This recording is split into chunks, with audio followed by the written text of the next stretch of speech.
안녕하세요, 크리스입니다. 상반기에는 AI 주식과 수출 소비재로 시장이 좋았습니다. 하반기에도 똑같을까요? 제가 주목하고 있는 카테고리와 시장 상황에 대해서 말씀드리겠습니다.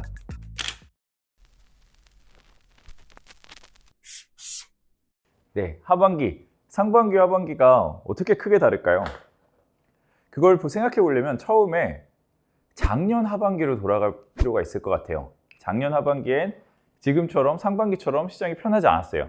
작년 하반기에 금리가 많이 올랐다가 금리가 10월까지 장이 좀 안 좋다가 11월, 12월에 금리가 크게 3.8까지 떨어지면서 미국 금리가 이 구간에 어떤 일이 일어나는지를 보면 이번 하반기 장을 예측하는 데 도움이 될 것 같습니다. 이때는 금리가 오르고 있을 때는 다 안 좋았어요.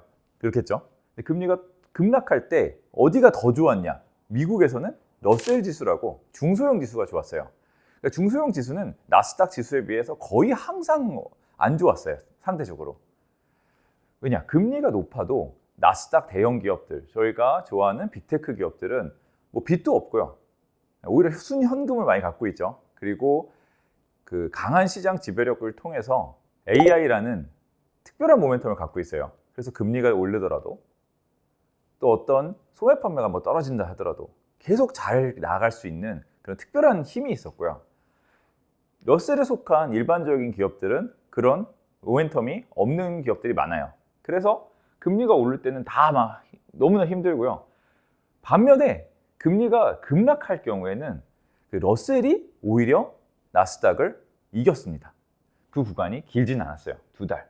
왜 2달 만에 끝났을까? 한 1월 정도까지는 좀 왔다 갔다 하거나 괜찮기도 했는데 이 이후에 이때의 기대는 올해 금리 인하를 여러 번 할 거라고 생각했고 이번 금리 인하가 저희 이번에 9월에 생각하는데 9월이 아니라 좀 더 일찍부터 금리 인하를 할 거라 생각했어요. 그래서 그때 3.8까지 지금 4.2인데 거의 뭐 5 가까이서 내려오기 10년물 기준으로 5 가까이서 내려오기 시작하는데 3.8까지도 내려갔던 거죠. 근데 지금 4.2 이 얘기는 이때의 기대보다 금리 인하가 늦어졌어요. 파월 나오셔서 항상 하는 말 높은 금리를 오래 그러니까 금리 인상은 더 하지 않지만 높은 금리를 오래 유지해서 인플레 떨어뜨리겠다 이 얘기를 계속 하니까 소형주는 기회가 없었고요. 또 이 러셀에 무슨 기업들이 많냐? 미국의 금리에서 가장 타격을 많이 받은 지방은행, 부동산, 미국의 뭐 상업용 부동산 위기 얘기가 많죠. 또 뭐가 있을까요? 바이오, 미국의 뭐 바이오 ETF가 있는데 안 좋습니다. 안 좋았어요. 그랬는데 최근 반전이 일어나고 있습니다. 왜 그럴까요? 다시 9월 이번에는 미뤄졌지만 드디어 9월 금리 인하가 거의 확실시되는 것 같아요. 연준을 워칭하는 사이트에 보면 뭐 90% 정도 지금 확률입니다. 그럼 보통 거의 하더라고요.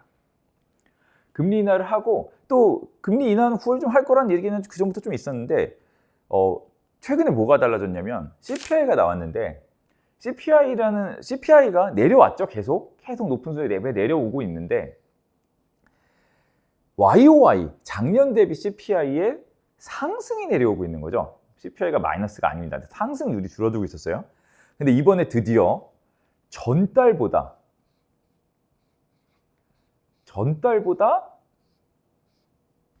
소폭이지만 내려갔습니다. 별로 없었어요. 그리고 상당히 많은 인플레 지표들이 세부 지표들이 다 완화됐어요. 그리고 마지막으로 버티던 렌트. 미국은 렌트를 굉장히 특이한 방식으로 집계합니다. 렌트도 있어요. 진짜 렌트. 근데 이거보다 훨씬 더 큰 비중으로 OER이라는 게 있습니다. 소유자의 등가하는 렌트. 그게 뭐냐면 이거 얼마 받을래? 막 이런 식으로 물어봅니다. 왜냐? 모든 렌트를 조사할 수가 없는 게 렌트 안 하는 집 있잖아요. 내가 사서 내가 있는 집은 이게 렌트비가 어느 정도 될지 가늠해야 되는데 뭐 알 방법이 없어요. 내놓은 적이 없으니까. 그래서 얼마 받으면 내놓을래 하는 거예요. 그러면은 소유자가 싼 값을 부를까요? 뭐 실제로 누가 이렇게 시장에서 가격이 만들어진 게 아니잖아요. 내 맘이에요. 굉장히 천천히 떨어지겠죠. 이 OER이 안 떨어지면서 렌트 쪽이 제일 늦게 떨어졌어요. 드디어 근데 이것도 상당히 완화되는 국면에 들어왔습니다.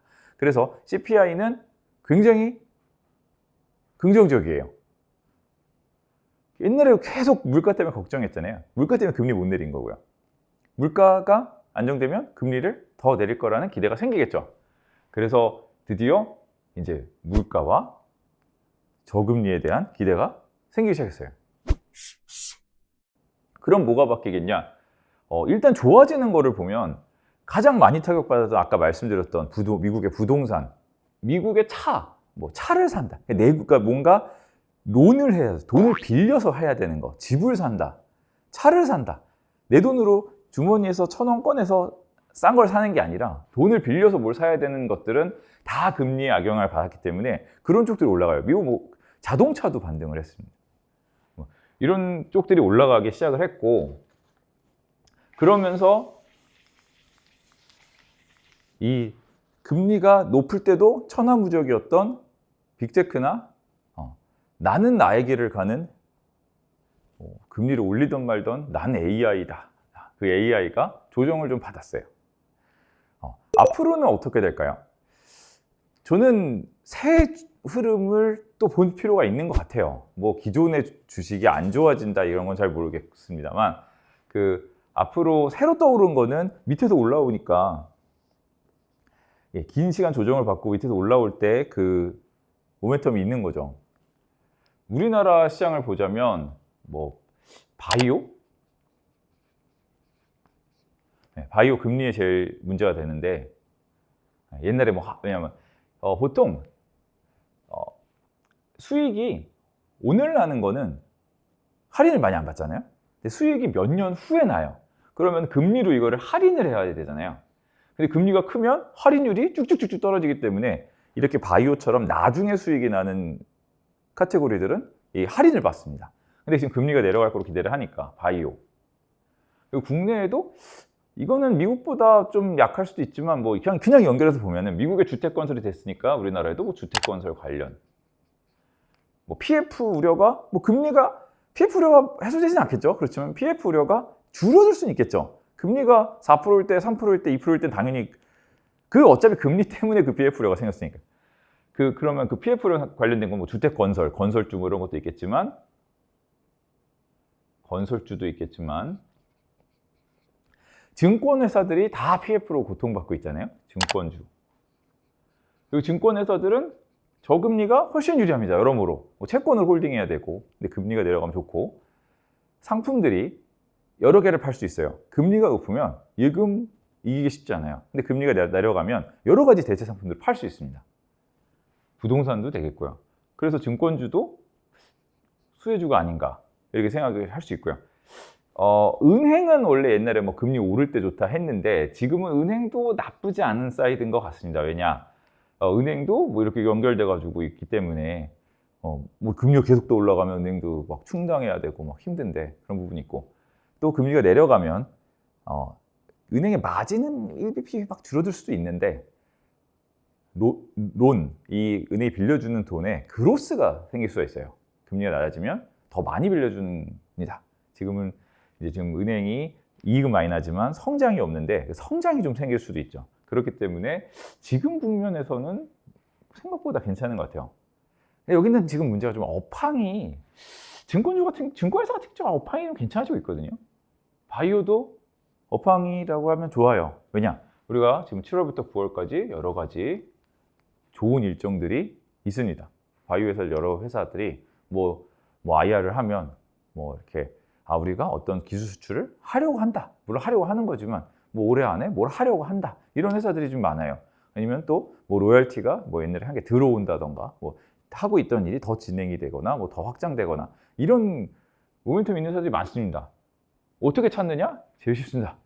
주로 대형 뭐 1조 이상 되는 바이오들을 소팅해 놓고 주가 수익률을 보시면 요즘 튀는 회사가 모멘텀이 있는 회사인 경우가 대부분입니다.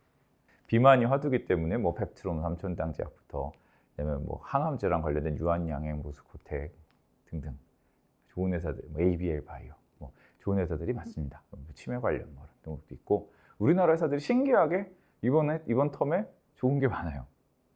그래서 이거는 너무 큰 얘기라 뭐 한번 다시 다뤄드려야 될 것 같고요. 바이오는 모멘텀이 많다. 이렇게 좋다. 증권도 좋고 은행도 수익 좋으니까 좀 편해요.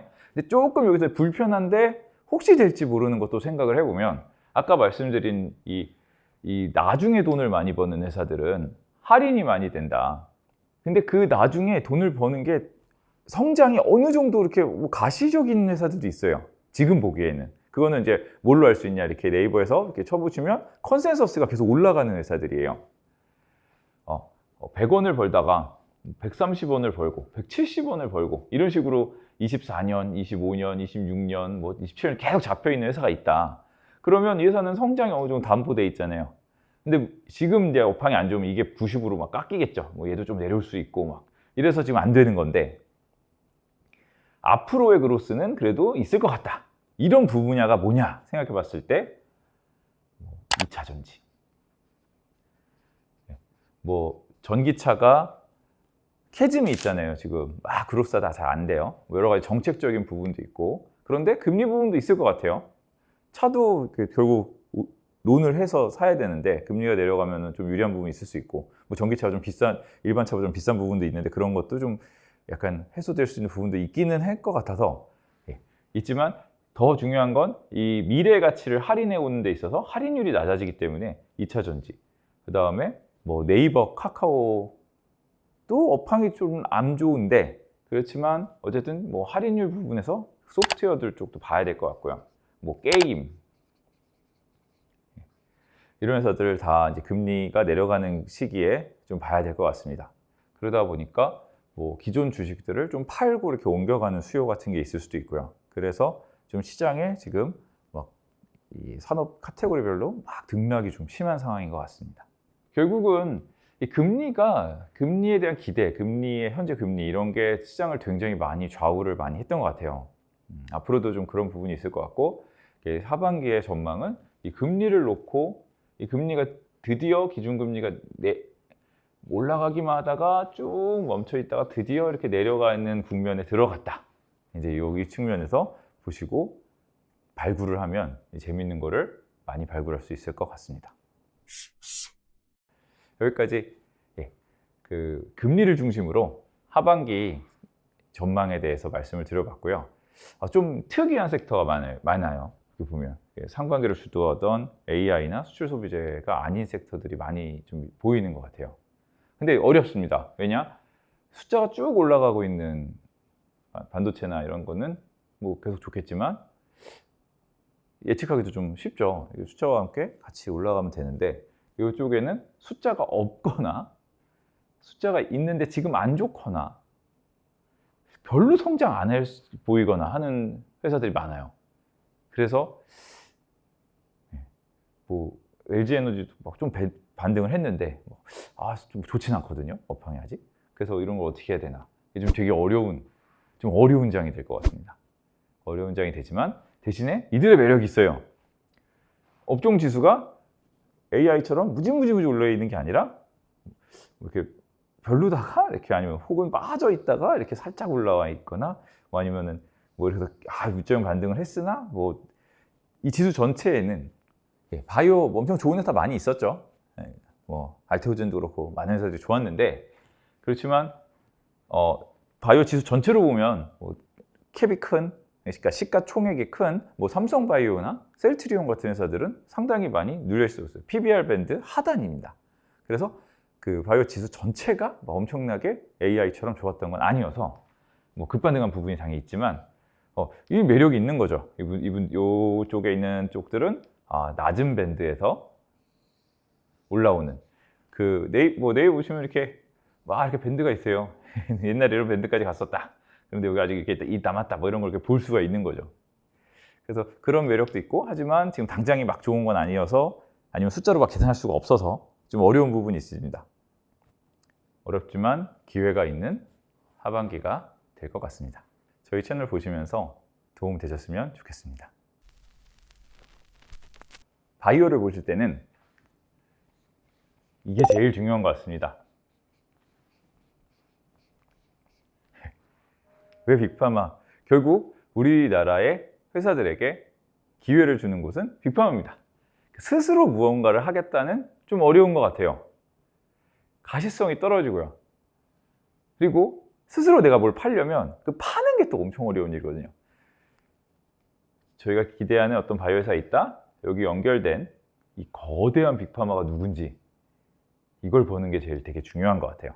이들이 하는 시장이 이미 빅파마는 그걸 하고 있기 때문에 얼마나 큰 시장인지 나와요. 비만이 엄청 크다. 항암이 엄청 크다. 항암에서 어떤 거, 무슨 폐암, 뭐 이렇게 이미 나오고요. 그 사이즈에서 저희가 계산을 할 수가 있어요. 저희가 여기 연결돼서 뭔가를 했을 때 얼마 정도의 수익이나 뭐 무슨 계약이 나오거나 할 수 있을까? 최소한 그런 워낙 이게 불확실성이 높은 분야인데 그런 상상을 할 수 있어요. 그런데 내가 이걸 해가지고 내가 하겠다 그러면은 이제 이거 진짜 될까? 막 이게 정말 어려운 거죠. 그래서 누구와 누가 다 연결이 돼 있습니다. 그럼 예를 들어 이미 나온 거로 말씀드리면 뭐 머크와 알테오젠이죠. 머크와 알테오젠. 머크의 키트루다가 제일 크니까 거기에 연결된 알테오젠도 이 템이 그 시장이 엄청 커진 거죠. 그런 식으로 형님이 누군가를 보는 게 제일 중요할 것 같습니다.